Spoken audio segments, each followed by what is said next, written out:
आज के सेशन में हम बात करने जा रहे हैं क्लोज टेस्ट के बारे में। ठीक है, क्लोज टेस्ट में कंसेप्ट और एग्जांपल्स के बारे में हम बात करने जा रहे हैं। क्लोज टेस्ट एक ऐसा पार्ट होता है जिसको जितने भी कॉम्पिटिटिव एग्जामिनेशंस होते हैं सब जगह पूछा जाता है और बहुत ज़्यादा नंबर ऑफ क्वेश्चंस इसके ऊपर होते हैं, क्योंकि ये एक मल्टीपल फिलर बेस्ड एक्सरसाइज होती है और इसमें वर्ड्स और ग्रामर दोनों का ध्यान होना चाहिए, वरना इसके आंसर्स को सही कर पाने की पॉसिबिलिटी कम होती है। ठीक है, ये वोकैबुलरी के ऊपर डिपेंडेंट होता है, लेकिन साथ में ग्रामर के लॉजिक्स भी वर्क करते हैं आंसर्स को डिसाइड करने के लिए।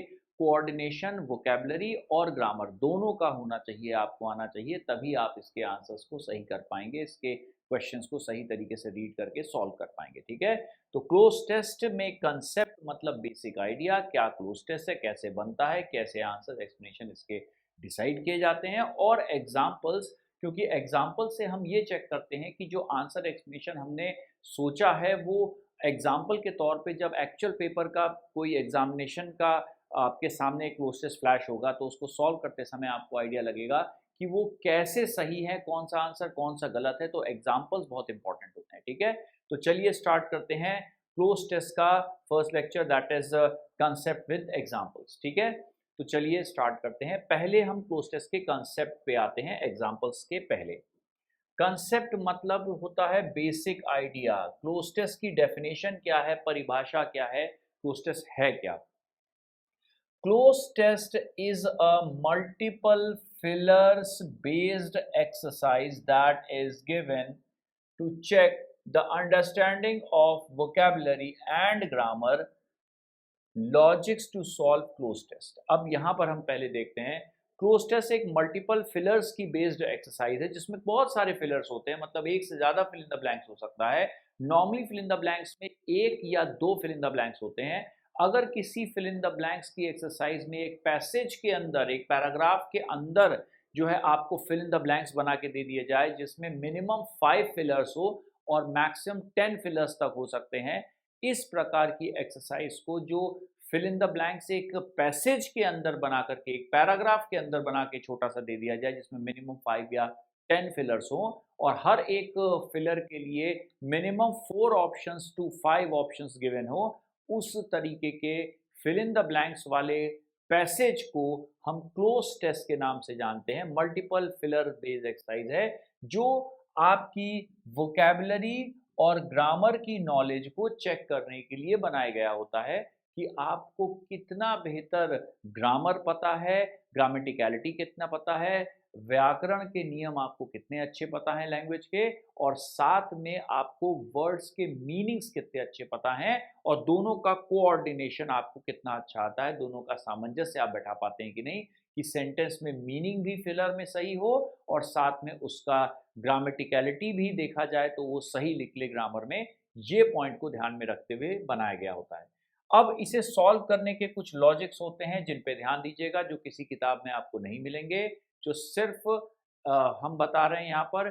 ये बहुत एक्सक्लूसिव लॉजिक्स हैं, बहुत सिंपल हैं, लेकिन बहुत इंपॉर्टेंट है इसे सॉल्व करने के लिए। देखिए पहला लॉजिक क्या कहता है, read the sentence along with the options given for the fillers. मतलब आपको फिलर्स जो ऑप्शंस में दिए गए हैं, फिल इन द ब्लैंक्स के लिए जो ऑप्शंस दिए गए हैं, आपको फिल इन द ब्लैंक्स वाला सेंटेंस जब आप रीड करेंगे तो ऑप्शंस के साथ ही आप उनको रीड करें। ऑप्शंस के साथ मिलाते हुए, एक एक मैच करते हुए आप उस सेंटेंस को रीड करें जिसमें फिलर हो, और ऑप्शंस के साथ मिलाते हुए एक एक करके मैच करते हुए करें, क्योंकि ऐसा करने पर सेंटेंस की रिदम समझ में आती है और आइडिया लगता है कि इन दिए गए ऑप्शन में से कौन सा ऑप्शन सबसे ज़्यादा सही साउंड कर रहा है उस वाक्य में।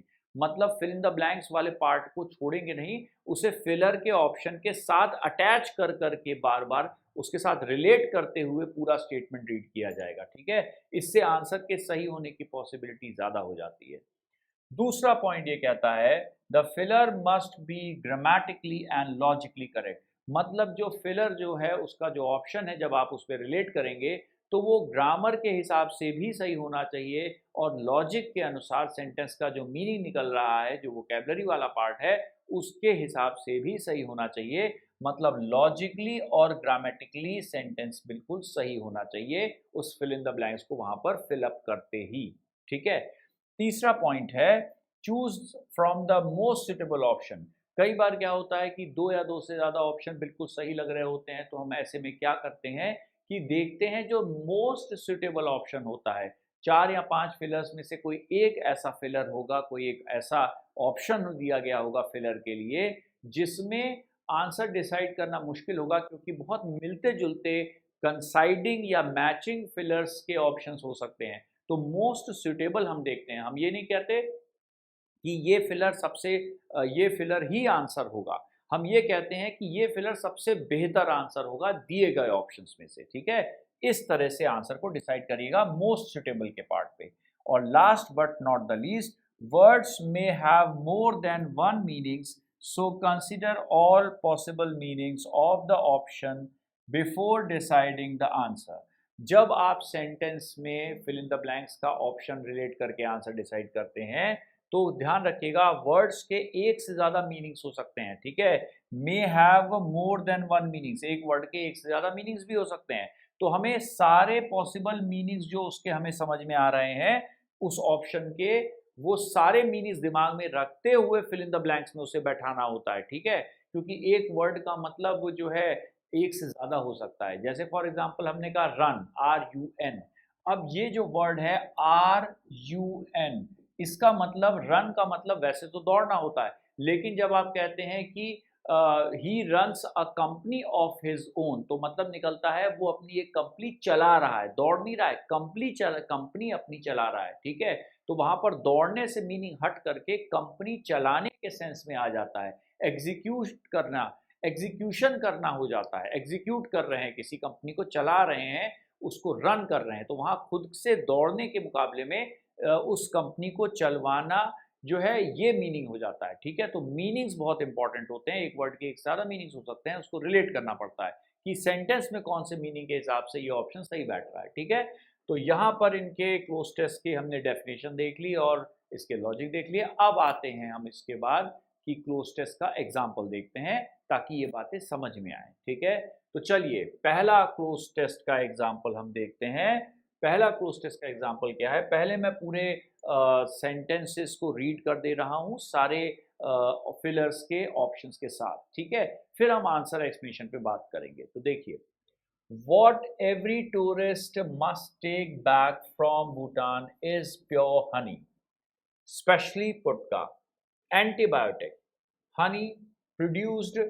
अब प्रोड्यूस के बाद आता है produced dash Melipona bees, stingless bees, a breed found in protected areas dash 700 to 1500 meters above sea level। ठीक, अब मैंने ये पैसेज पूरा रीड कर दिया, लेकिन जब आंसर हम इसमें बैठाएंगे तो हम सारे वर्ड्स को इसके साथ रिलेटेड करते जाएंगे। पहले मैं आपको हिंदी में मीनिंग्स बता दे रहा हूँ। हर टूरिस्ट को ले जाना चाहिए जब वो भूटान से वापस आए, तो प्योर हनी जो चीज़ वापस उसे ले करके अपने साथ, टूरिस्ट को, सैलानी को वहाँ घूमने गए हैं तो वापस आना चाहिए, आते हैं जब, तो वो उनको लिए बहुत ज़रूरी है कि वो वहाँ का प्योर हनी लेते आएँ, जिसको स्पेशली पुटका जो है वो एक एंटीबायोटिक हनी होता है। मतलब एक ऐसा हनी होता है जो एंटीबायोटिक की तरह काम करता है, जर्म्स को मारने के लिए काम कर सकता है, बॉडी के अंदर एंटीबायोटिक का काम करता है। हनी है जो प्रोड्यूस थ्रू मेलिपोना, प्रोड्यूस विद मेलिपोना बीज, प्रोड्यूस्ड ऑफ मेलिपोना बीज और प्रोड्यूस्ड बाय मेलिपोना बीज। ठीक है, हमने चारों ऑप्शंस को एक के बाद एक, इसको भी, इसको भी, इसको भी और इसको भी रिलेट करके ही हम आंसर बोलेंगे। ठीक है, प्रोड्यूस्ड थ्रू, विद, ऑफ या बाय मेलिपोना बीज, ये ऐसी बीज के द्वारा जो है, हिंदी में ट्रांसलेशन बनेगा कि ऐसी बीज के द्वारा, हनी बीज के द्वारा ये प्रोड्यूस किया जाता है जो स्टिंगलेस होती है, मतलब जिनमें डंक, स्टिंग मतलब डंक नहीं होता है। ठीक है, इनमें स्टिंग्स नहीं होता है, मतलब डंक नहीं मारती हैं ये। ठीक है, अ breed found in protected areas, एक ऐसी ब्रीड है ये जो कहाँ पाई जाती है, प्रोटेक्टेड एरियाज में, संरक्षित इलाकों में पाई जाती है, इन प्रोटेक्टेड एरियाज। अब देखिए, इन प्रोटेक्टेड एरियाज के बाद बिटवीन 700 to 1500 आफ्टर 700 टू 1500 या मिडेस्ट 700 टू 1500 या among 700 to 1500 meters above sea level। जो बिटवीन आफ्टर मिडेस्ट या among है 700 to 1500 meters above sea level के ऊपर पाया जाता है इतने मीटर्स। ठीक, ये सेंटेंस का हिंदी का ट्रांसलेशन हो गया। ठीक, हमने इनको रिलेट करके भी देख लिया कौन सा सही लग रहा है। अब इसके बाद इसके आगे वाले पॉइंट पे आते हैं। अब देखिए अगला पॉइंट क्या कह रहा है, ड्यू, अब यहां पर है due dash there small size they can gate larger nutrients dash regular honeybees, it has a tangy means sour taste and can dash your sore throat in a matter of minutes। ठीक, अब ये हमने इसको read कर दिया। अब हम options के साथ इसे मिला करके मैच करके रीड करेंगे। Again, due to their small size, due for their small size, due of their small size and due at their small size। ठीक है, कौन सा मीनिंग में, ग्रामर में और साउंड सही कर रहा है रिदम में, ये इसके बेस पे आंसर दिया जाएगा। ठीक है, क्योंकि की वजह से कि उनके छोटे साइज की वजह से सेंटेंस का मतलब ये, दे कैन गेट लार्जर न्यूट्रिएंट्स, वो छोटा साइज उनका होता है इसलिए वो लार्जर न्यूट्रिएंट्स मतलब पोषक तत्वों को ले पाते हैं। ठीक है, डैश रेगुलर हनीबीज, लार्जर, देखिए ये कंपैरेटिव एडजेक्टिव है। ठीक है, large, larger, largest, larger nutrients than regular honeybees, through regular honeybees, than regular honeybees या एंड रेगुलर हनीबीज के मुकाबले में वो ज्यादा न्यूट्रिएंट्स ले पाते हैं क्योंकि छोटे होते हैं। अब यहां पर कह रहा है इट हैज अ टेंजी या सोर टेस्ट, टेंजी टेस्ट होता है मतलब तीखा, लेकिन सोर या खट्टा जो है उसका टेस्ट होता है इस हनी का। And can soothe your sore throat, and can pacify your sore throat, and can appease your sore throat या and can calm your sore throat in a matter of minutes. और ये चीज़ जो है ये आपके गले को, सोर थ्रोट मतलब गला खराब है, अगर वहाँ पर अगर खांसी हो रही है, कफिंग हो रही है और गला छिल गया या कोई इन्फेक्शन हो गया है तो उसे रिलैक्स कर सकता है जो है कुछ मिनट्स के अंदर ही, इस हनी को खाने के कुछ मिनट्स के अंदर ही आपके गले की समस्या जो खराश गले में हो रही है, सोर थ्रोट मतलब खराश हो जाना, उसे मिनट्स के अंदर सही कर सकता है। ये इसमें जो है एक हीलिंग कैपेसिटी होती है, एबिलिटी होती है इस तरीके के स्पेशल तरीके के हनी बीज के द्वारा दिए गए स्पेशल तरीके के हनी में। ठीक, ये सेंटेंस का पूरा मीनिंग हो गया। ठीक, अब इसके बाद हमने इसे ऑप्शंस के साथ रिलेट कर लिया है। आई होप आपने भी अपने आंसर्स ऑप्शन सोच लिए होंगे। अब देखते हैं हम कि ये किस तरीके से आंसर्स के कैटेगरी में जाएगा तो क्या बनेगा। अब देखिए आंसर्स वाला part, What every tourist must take back from Bhutan से जो हर टूरिस्ट को ले जाना चाहिए वो वहाँ का प्योर हनी है, स्पेशली जिसका नाम है वहाँ के लैंग्वेज में उसे पुटका कहते हैं, दैट इज एंटीबायोटिक हनी होता है। प्रोड्यूस किया जाता है किसके द्वारा, और द्वारा जब आप बोलते हैं तो हमेशा बाई का यूज किया जाता है, आपको याद होगा, डन बाई, प्रोड्यूस्ड बाई, ठीक है, कंप्लीटेड बाई। पैसिव वॉइस में बाई का यूज हमेशा एजेंट के लिए करते हैं कि जिसके द्वारा कार्य को अंजाम दिया गया उसको बताना हो तो हमेशा बाई प्रीपोजिशन का यूज किया जाता है। इसीलिए प्रोड्यूस्ड थ्रू नहीं होगा, थ्रू का मतलब तो किस चीज में से होकर के गुजर जाना, विद के साथ नहीं होगा, प्रोड्यूस के साथ ऑफ भी नहीं आएगा, प्रोड्यूस्ड बाई आएगा। मेलिपोना बीज जो स्टिंगलेस बीज होती हैं उनके द्वारा इसे बनाया जाता है, प्रोड्यूस किया जाता है बाई। ठीक है, अ ब्रीड फाउंड जो कि एक ब्रीड है, फाउंड इन प्रोटेक्टेड एरिया संरक्षित इलाकों में पाई जाती है, बिटवीन इतना से इतना मीटर्स अबव सी लेवल, मतलब 700 टू 1500 मीटर्स सी लेवल के बीच में पाई जाती हैं। आफ्टर का कोई मतलब नहीं बचेगा, मिडेस का मतलब बीच में होता है, एमंग का मतलब डिस्ट्रीब्यूट करना, एक से ज्यादा लोगों में अगर कोई चीज को बांटना है तो एमंग का इस्तेमाल करते हैं। बिटवीन का इस्तेमाल दो चीजों के लिए किया जाता है और यहाँ पर 700 और 1500 है, तो इससे इतने मतलब कहीं सी लेवल 700 है और कहीं पर 1500 मीटर्स पे होती हैं ये, मतलब सी लेवल के हिसाब से इसकी रेंज है। रेंज बताने के लिए दो पॉइंट्स को बता रहे हैं आप, एक ये एक दूसरा ये, इसलिए बिटवीन का यूज किया जाएगा, मतलब इतने से इतने के बीच में पाया जाता है जब हमने कहा। और दो चीजों के लिए हमेशा बिटवीन का यूज होता है, इसलिए सबसे अच्छा आंसर है between 700 to 1500 meters above sea level पाए जाते हैं प्रोटेक्टेड एरियाज में ये। इसके बाद देखिए ड्यू का मतलब की वजह से जब आप बोलते हैं तो ड्यू के साथ हमेशा सुना भी होगा टू का इस्तेमाल होता है, इसीलिए ये सबसे आंसर है, that is due to. Due for या ऑफ या एट नहीं होता, ड्यू टू की वजह से, उनके स्मॉल साइज होने की वजह से वो लार्जर न्यूट्रिएंट्स को ले पाते हैं, ठीक है, गेट लार्जर न्यूट्रिएंट्स। अब देखिए कंपैरेटिव एडजेक्टिव है, तो कंपैरिजन के लिए आप जानते हैं कि हमेशा दैन का यूज होता है, THEN, देन का मतलब होता है प्रीवियस, पुराना। THEN अगर हम कहते हैं the then prime minister, the then prime minister, THEN the then prime minister, तो मतलब होता है पूर्व प्रधानमंत्री, ठीक है, ex prime minister, former prime minister. तो देन का मतलब प्रीवियस होता है और कंपैरिजन के लिए हमेशा दैन का यूज होता है, इसीलिए they can get larger nutrients than regular honeybees. रेगुलर हनीबीज जो होती हैं उससे ज्यादा न्यूट्रिएंट्स वो लोग ले सकते हैं, ठीक है, कंपैरिजन बता रहा है लार्जर के साथ देन का यूज हुआ। इट हैज, जो हनी होता है उसका एक सोर टेस्ट और तीखा टेस्ट होता है और खट्टा जैसा होता है।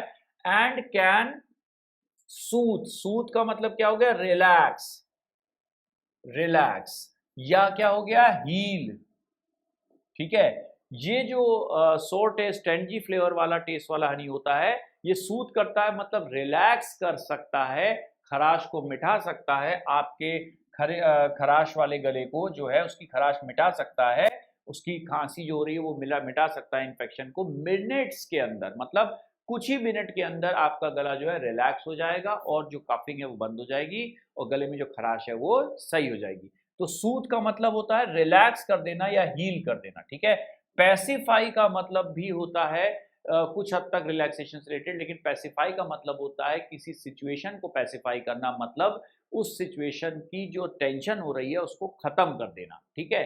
पैसिफाई का मतलब शांत करना होता है, पैसिफाई का मतलब होता है लड़ाई झगड़े को शांत करना, पैसिफाई करना सिचुएशन को, बीच बचाव करके दो पक्षों को अलग कर देना, पैसिफाई द सिचुएशन होता है।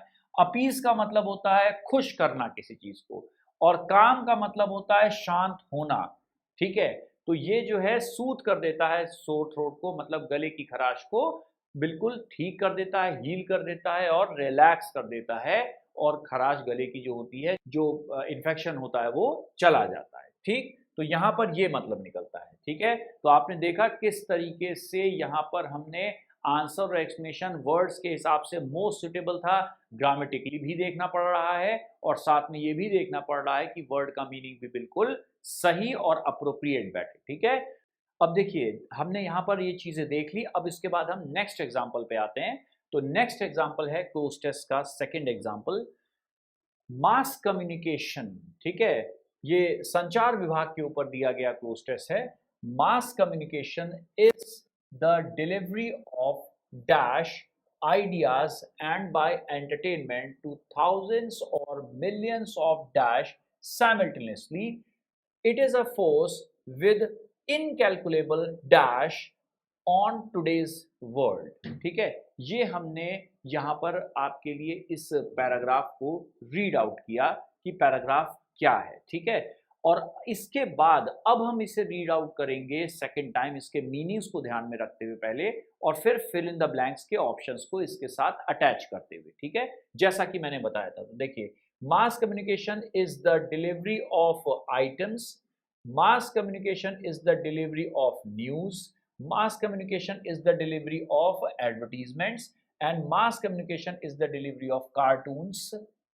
अब इन सारे वर्ड्स में से हमें तय करना है कि आंसर क्या होगा, कि मास कम्युनिकेशन है डिलीवर करना, मतलब सामने प्रस्तुत करना, आइटम्स को, न्यूज को, एडवर्टीजमेंट्स को या कार्टून्स को, ठीक है। And by entertainment to thousands और मिलियंस ऑफ, और एंटरटेनमेंट करते हुए थाउजेंड्स मतलब हजारों या लाखों, millions of people millions of pictures, millions of advertisements, millions of items. Simultaneously का मतलब होता है एक साथ या साथ में। एक साथ अगर कोई चीज एक साथ हो रही हैं, दो घटनाएं, तो उन्हें कहा जाएगा कि वो घटित कैसे हो रही हैं घटनाएं, साइमल्टेनियसली हो रही हैं, मतलब एक साथ हो रही हैं, मतलब पैरेलल बेस पे हैं, बिल्कुल एक साथ साथ चल रही हैं। ठीक है, तो ये एंटरटेनमेंट है हजारों या लाखों पिक्चर्स का, लोगों का, एडवर्टीजमेंट्स का, या फिर हम कह सकते हैं कि आइटम्स का। ठीक, उसके बाद है it is a force with incalculable. ये एक फोर्स है, मतलब एक ऐसा गजब का एक एनर्जी वाला पार्ट है, एक ऐसा फोर्स है विद इनकैलकुलेबल, मतलब जिसे कैलकुलेट ही नहीं किया जा सकता, with incalculable worth on today's world, with an incalculable impact on today's world, with incalculable force on today's world, या with incalculable value on today's world. ठीक है, तो यहां पर इन चार ऑप्शंस को बताते हैं कि ये इनकैलकुलेबल मतलब कैलकुलेट ना किया जा सकने वाला वैल्यू, फोर्स, इंपैक्ट या वर्थ है आज की दुनिया में इस चीज का। ठीक, अब देखिए हमने ये आंसर्स को, इन ऑप्शंस को इसके साथ लगा करके देख लिया कि ऑप्शन में भरेंगे तो क्या आंसर लगे, रिपीट, कि क्या आंसर लगेगा और सुनने में कैसा लगेगा, सेंटेंस का रिदम कैसा लगेगा। ठीक है, अब इसके आगे देखते हैं नेक्स्ट पार्ट। ठीक है, the dash of mass communication rest dash the skills of the communicator to dash the recipients thinking dash stir emotions. ठीक है, ये हमने सेंटेंस को पहले डैश के साथ, फिर द ब्लैंक्स के साथ पढ़ा। अब देखिए हम इसमें ऑप्शंस को अटैच करते हैं। The dynamism of mass communication, the force of mass communication, the success of mass communication, या the power of mass communication. Mass communication की पावर, डायनेमिज्म्स का मतलब होता है कोई चीज का ग्रैंड होना, बहुत ह्यूज, बहुत गजब का होना, या फोर्स या सक्सेस मतलब कामयाबी जो है मास कम्युनिकेशन के लिए कह रहे हैं। रेस्ट मतलब किस चीज पर आधारभूत है या किस चीज पर टिकी हुई है, रेस्ट किस पे करती है, बेस्ड किस पे है, rest against the skills of the communicator, rest under the skills of the communicator, rest to the skills of the communicator, या rest upon the case of the communicator. किस चीज पर रुकी हुई है, किस पर टिकी हुई है, तो इनमें से कौन सा ऑप्शन है, रेस्ट के साथ अगेंस्ट, अंडर, टू या अपॉन, यहां पर सेंटेंस में इस ऑप्शन में बैठेगा द स्किल्स ऑफ कम्युनिकेटर के ऊपर, कि जो व्यक्ति कम्युनिकेट कर रहा है, जो बता रहा है, कम्युनिकेट कर रहा है, किसी विचार को बता रहा है, सुन रहा है, उसके ऊपर टिकी हुई है का कहने के लिए अगेंस्ट, अंडर, टू या अपॉन, चार ऑप्शंस हैं। ठीक है, इसके बाद to stimulate the recipient's thinking, to agitate the recipient's thinking, to understand the recipient's thinking, या to minimize the recipient's thinking। minimize का मतलब कम से कम कर देना, understand मतलब समझना, agitate मतलब भड़काना, और सिमुलेट का मतलब हो सकता है एनकरेज करना किसी चीज को। ठीक है, ताकि जो व्यक्ति सुन रहा है उसकी थिंकिंग को, स्किल्स कम्युनिकेटर के जो हैं वो एक सुनने वाला व्यक्ति, रेसिपिएंट्स मतलब जो आपने कहा जो रिसीव कर रहा है, उस बात को सुन रहा है, उसकी थिंकिंग को जो है भड़काना, समझना, कम से कम कर देना, या एनकरेज करना कि वो आगे और कुछ फूड फॉर थॉट, दिमाग में कुछ उसके आए, कुछ सोचने के लिए आगे बात बने, कुछ और लाइफ में उसकी ग्रोथ हो, कुछ डेवलपमेंट हो। ठीक है, उसकी थिंकिंग पैटर्न और बेहतर हो, इस सेंस में बात कह रहा है। ठीक है, dash stir emotions, for stir emotions, to stir emotions, with stir emotions, या फ्रॉम स्टिर इमोशंस। तो स्टिर का मतलब होता है कि इमोशंस को स्टिर करना, मतलब उन्हें एनर्जाइज करना, ग्रोथ के लिए, आगे बढ़ने के लिए एक्टिवेट करना। ठीक है, एक्टिव कर देना, स्टिर कर देना। वैसे तो स्टिर का मतलब होता है किसी चीज को घोलते हैं आप, तो जो घोलने वाली प्रक्रिया होती है, जैसे आप कोई कॉम्प्लान या कोई चीज मिल्क में डाल करके स्टिर करते हैं, मतलब घुमाते हैं, स्टिर का बेसिक मीनिंग तो वो है। लेकिन यहाँ पर स्टिर इमोशंस का मतलब निकल रहा है कि इमोशंस को एक्टिवेट करना। ठीक है, ताकि लोग प्रेरित हों और आगे बढ़ने की सोचें। ठीक, ये मीनिंग है। अब इसके बाद आते हैं इसके नेक्स्ट पार्ट पे, दैट इज रिमेनिंग जो ऑप्शन है उस पे, टू डैश हिम और her to the right dash, mass communication is the one-to-one impact of one human intelligence upon dash carried on thousand-fold simultaneously among individuals who have no direct personal contact। ठीक है, अब इसके बाद हम इसे words के साथ मिलाते हुए बात करेंगे और साथ में मीनिंग्स के साथ। ठीक है, to encourage him or her, to persuade him or her, to discourage him or her, या to endanger him or her। endanger का मतलब खतरे में डाल देना होता है किसी चीज को। ठीक है, तो यहाँ पर इनमें से चार में से कोई एक ऑप्शन हमने ध्यान में रखना है, him or her, to the right। अब देखिए to the right के बाद नाइन्थ में right direction, to the right function, to the right action या to the right mission की तरफ ले जाना। ठीक है, तो यहाँ पर व्यक्ति को एनकरेज करेगा या परस्यूट जो भी करेगा वो उसे राइट डायरेक्शन, फंक्शन, एक्शन या मिशन की तरफ ले जाने की बात है। उसके बाद बात है यहाँ पर मास कम्युनिकेशन एक one two one impact of one human intelligence है। ये एक व्यक्ति के द्वारा, रिपीट, ये एक व्यक्ति के द्वारा जो है उसके इंटेलिजेंस मतलब समझ का असर, मास कम्युनिकेशन जो है वो एक व्यक्ति की समझ का असर दूसरे व्यक्ति पे क्या पड़ता है, इसके सेंस में जो है मास कम्युनिकेशन हमेशा होता है। ठीक है, इंटेलिजेंस अपॉन अनदर या intelligence upon people, intelligence upon man, intelligence upon women. ठीक है, कैरिड ऑन थाउजेंड्स फोल्ड, जो कई हजार गुना ये इंफॉर्मेशन ट्रेवल करके उन तक पहुंचती है, साइमल्टेनियसली मतलब एक साथ पहुंचती है, इम्पैक्ट और लोगों के बीच में जिनका डायरेक्ट कोई कांटेक्ट नहीं है। तो मास कम्युनिकेशन, दूर संचार का काम ही ये है कि अगर कोई व्यक्ति किसी व्यक्ति से सामने मौजूद नहीं भी है तो उसके द्वारा डायरेक्ट कांटेक्ट ना होते हुए भी एक साथ हजारों लोगों तक जानकारियों को पहुंचाने का काम जो है वो मास कम्युनिकेशन करता है। ये सेंटेंस का मीनिंग है। ठीक है, तो अब हमने मोस्ट प्रोबेबल आंसर्स के हिसाब से जो वर्ड्स थे, इन वर्ड्स को हमने अटैच करके देख लिया कि इन सब में आंसर्स क्या बन सकते हैं। अब इसके बाद हम बात करते हैं यहाँ पर, अब आंसर्स का टाइम आ गया, let's go for the answers. देखिए, आंसर्स और एक्सप्लेनेशन पे आते हैं। मास कम्युनिकेशन डिलीवरी है किसकी, आइटम्स की, न्यूज की, एडवर्टीजमेंट्स की या कार्टून्स की।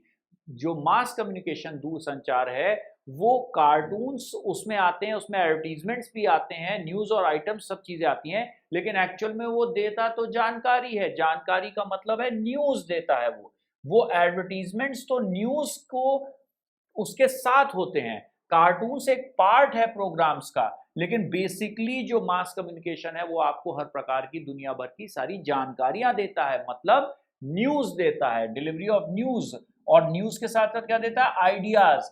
और by entertainment of thousands of millions of, entertainment किसका करेंगे, पिक्चर्स का या एडवर्टीजमेंट्स का या आइटम्स का या लोगों का। तो एंटरटेनमेंट तो हजारों लाखों लोगों का ही होता होगा, इसीलिए पीपल, मिलियंस ऑफ पीपल, एक साथ हजारों लाखों लोगों का एंटरटेनमेंट करता है। ठीक है, मनोरंजन करता है। ये एक फोर्स है ऐसा विद इनकैलकुलेबल, एक ऐसा फोर्स है जिसको कैलकुलेट नहीं किया जा सकता। उसका असर आजकल की दुनिया में, इम्पैक्ट मतलब उसका असर, उसका क्या प्रभाव है। ठीक है, अच्छे बुरे जो भी प्रभाव हैं उसे कैलकुलेट ही नहीं किया जा सकता आजकल की दुनिया में। आप जानते हैं कि इस समय आप बहुत सारी चीज़ें, बहुत सारे अलग अलग मीडिया के प्लेटफॉर्म्स पे आप अपनी जानकारियां शेयर करते हैं, जानकारियां आपको प्राप्त होती हैं, तो इसका इम्पैक्ट पूरी दुनिया में बहुत बड़े स्केल पे होता है, असर होता है इसका। ठीक है, ये अपने आप में फोर्स तो है ही, तो फोर्स ऑप्शन सही नहीं बैठेगा। वैल्यू और वर्थ भी हो सकती थी, लेकिन सबसे बड़ी बात है कि इसका असर पूरी दुनिया पे जो पड़ता है बहुत ज्यादा है और उसको कैलकुलेट नहीं किया जा सकता, क्योंकि हर व्यक्ति पर इसका असर पड़ता है। ठीक है, बहुत बड़े लेवल पे, जब हजारों और लाखों लोग शामिल हों तो एक साथ वो भी। ठीक है, the dash of mass communication, that is the success of mass communication. Mass communication, दूर संचार माध्यम की जो कामयाबी है वो किस पर टिकी हुई है। ठीक है, बात कामयाबी की है, डायनामिज्म वो गजब की चीज है, ये तो पता है सबको, लेकिन ये पावर तो कोई ऐसी चीज की बात नहीं है जो पावर का जिक्र किया जाए। इसलिए मास कम्युनिकेशन की जो कामयाबी है वो किस पर टिकी हुई है, वो टिकी हुई है किसी चीज पर। जब आप बोलते हैं तो इंग्लिश में यूज करते हैं प्रीपोजिशन अपॉन, ठीक है, रेस्ट अपॉन, रेस्ट के साथ हमेशा अपॉन आता है। किस चीज पर टिकी हुई है, रेस्ट अपॉन द स्किल्स, कि जो बात कर रहा है व्यक्ति, जो कम्युनिकेट कर रहा है, उसके स्किल्स कैसे हैं, वो कितने बेहतर से अपनी बात को डिलीवर कर सकता है, इस बात पर टिकी है मास कम्युनिकेशन की पूरी कामयाबी की कहानी। ठीक है, rest upon the skills of the communicator to simulate the recipients thinking, कि वो अपने द्वारा जो बात कह रहा है, जो व्यक्ति उसकी बात को सुन रहा है, उसको सुनने वाले, उसके जो कह रहा है उसको जो सुन रहा है व्यक्ति, उसकी थिंकिंग को कितना एक्टिवेट कर पाता है, कितना सिमुलेट कर पाता है, कितना प्रभावित कर पाता है, कितना एक्टिव बना पाता है उसको, उस जानकारी को सुन करके वो अपनी लाइफ में क्या अच्छा बदलाव लाना चाहता है, इस सेंस में है। That is to stir emotions. ठीक है, विद, यहां पर टू स्टिर मतलब एनकरेज इमोशंस, इमोशंस को एनकरेज करने के लिए। भाई जाहिर सी बात है, हम सब मास कम्युनिकेशन के माध्यम से अलग अलग करियर के ऑप्शंस को चुनते हैं। वो चीजें जब हमारे सामने आती हैं तो वो सिमुलेट करती हैं हमारे सोचने के तरीके को, एक्टिवेट करती हैं कि मुझे लाइफ में क्या करना है, और हमारे इमोशंस को जो है आगे बढ़ने के लिए एनकरेज करती हैं, जिसके बेस पर हम डिसाइड करते हैं कि हाँ फला हमने देखा कि करियर इसमें बहुत अच्छा है, उसमें वो अच्छा नहीं है, और इसके बेस पर फाइनली हम एक्टिवेट होकर के, एनकरेज होकर के, हमारे इमोशंस हमें मजबूर करते हैं कि हम आगे जाकर के किसी अच्छे करियर ऑप्शन को देखते हैं और विल पावर से उसे प्रोसीड करते हैं और आगे कामयाब होते हैं। ठीक है, तो टू स्टिर इमोशंस का यहाँ पर प्रीपोजिशन टू का यूज किया जाएगा। उसके बाद टू क्या क्यों करने के लिए, to that is to encourage. देखिए अभी बात आई थी तो यहाँ पर बिल्कुल सही बैठ गया, टू एनकरेज हिम और हर, किसी को भी एनकरेज करने के लिए, टू द राइट, किस डायरेक्शन में, किसी पर्टिकुलर डायरेक्शन में ले जाने की बात होगी।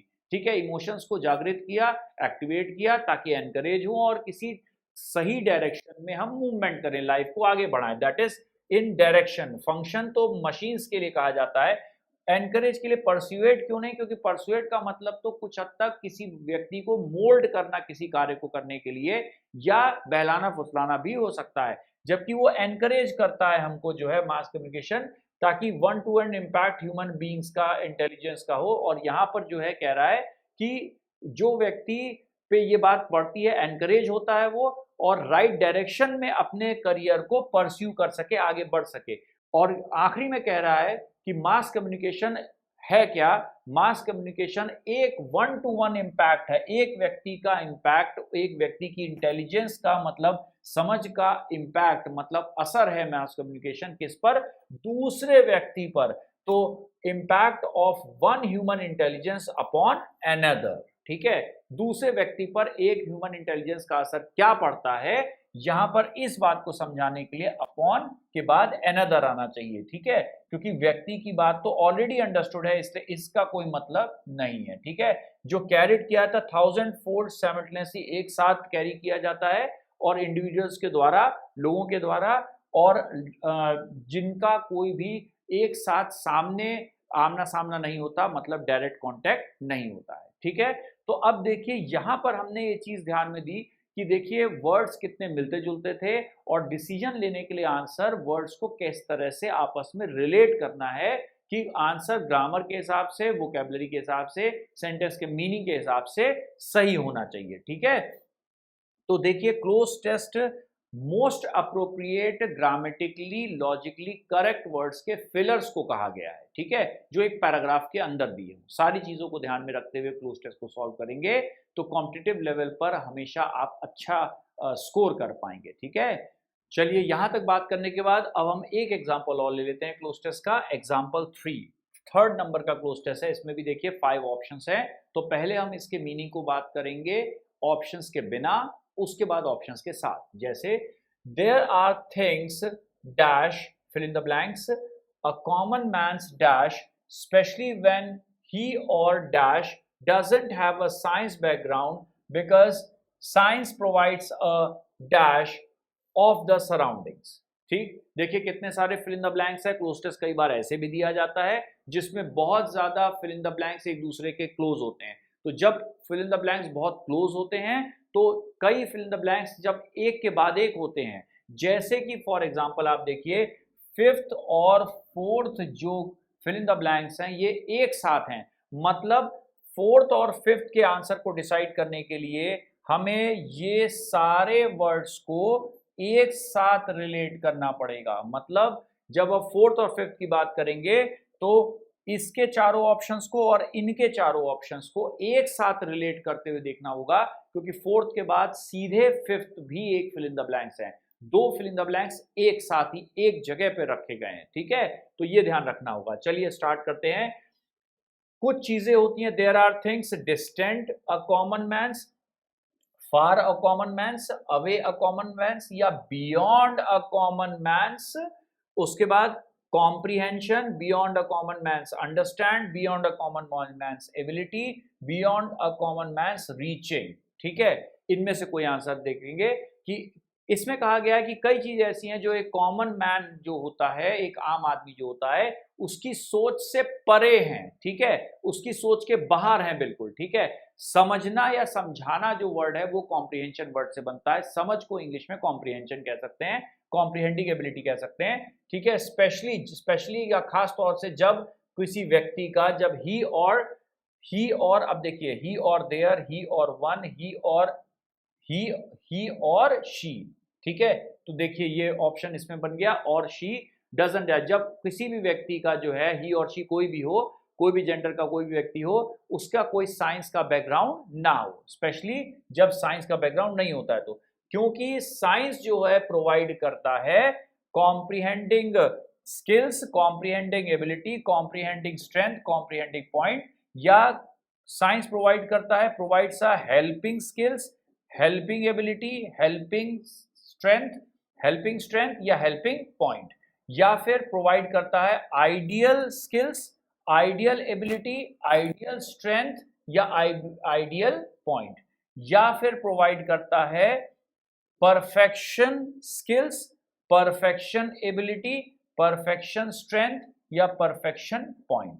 ठीक है, देखिए जैसे मैंने बताया था दोनों वर्ड्स को एक साथ रिलेट करते हुए हमें बात करनी होती है। ठीक, तो अब आते हैं इसके आंसर एक्सप्लेनेशन वाले पार्ट पे कि ये सेंटेंस में ये वर्ड्स किस तरह से बैठेंगे। Let's go for the answers and explanation part.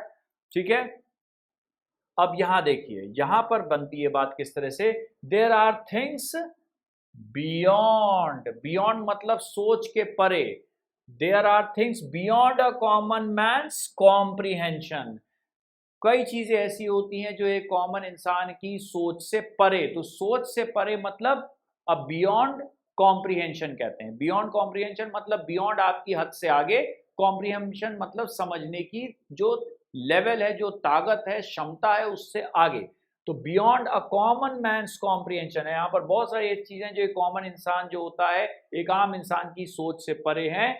खास तौर पे जब बात की जाती है, जब वो ही, अब यहां जेंडर है मैस्कुलिन, तो अगला पॉइंट क्या आएगा, और शी, ही और शी आप बोलते भी हैं, तो ही और शी जब जो भी व्यक्ति हो उसके पास साइंस का कोई बैकग्राउंड ना हो, तो बहुत सारी ऐसी बातें हैं जो उसके समझ के परे होती हैं। ठीक है, बिकॉज साइंस, क्योंकि साइंस प्रोवाइड करता है क्या क्या प्रोवाइड करता है, कॉम्प्रीहेंडिंग एबिलिटी प्रोवाइड करता है, मतलब कॉम्प्रीहेंड करने की, समझने की क्षमता, क्षमता की इंग्लिश क्या होगी, एबिलिटी प्रोवाइड करता है। स्ट्रेंथ ताकत के लिए हो गई, पॉइंट कोई भी चीज का एक पॉइंट हो सकता है, स्किल्स हो सकता था, लेकिन यहां देखिए आर्टिकल अ लगा हुआ है और ए के बाद हमेशा नाउन सिंगुलर होना चाहिए, ये प्लूरल है इसलिए आंसर कैंसिल हो गया। देखा, जैसा हमने बताया था ग्रामर के बेस पे होता है, तो ग्रामर मीनिंग दोनों चलता है साथ में, बिकॉज द साइंस प्रोवाइड करता है एक कॉम्प्रीहेंड करने की, समझने की जो है एबिलिटी, मतलब समझने की क्षमता प्रोवाइड करता है,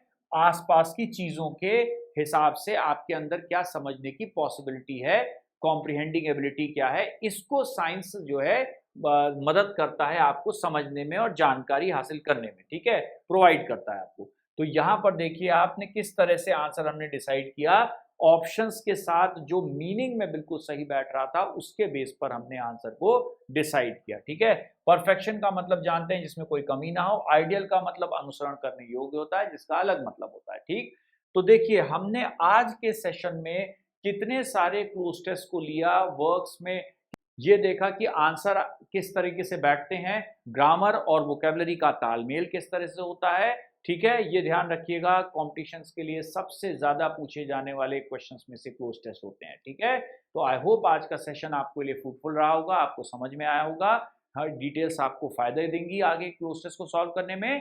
ठीक है, तो नेक्स्ट सेशन में किसी और टॉपिक को लेकर के हम आपके सामने आएंगे। Thank you and take care.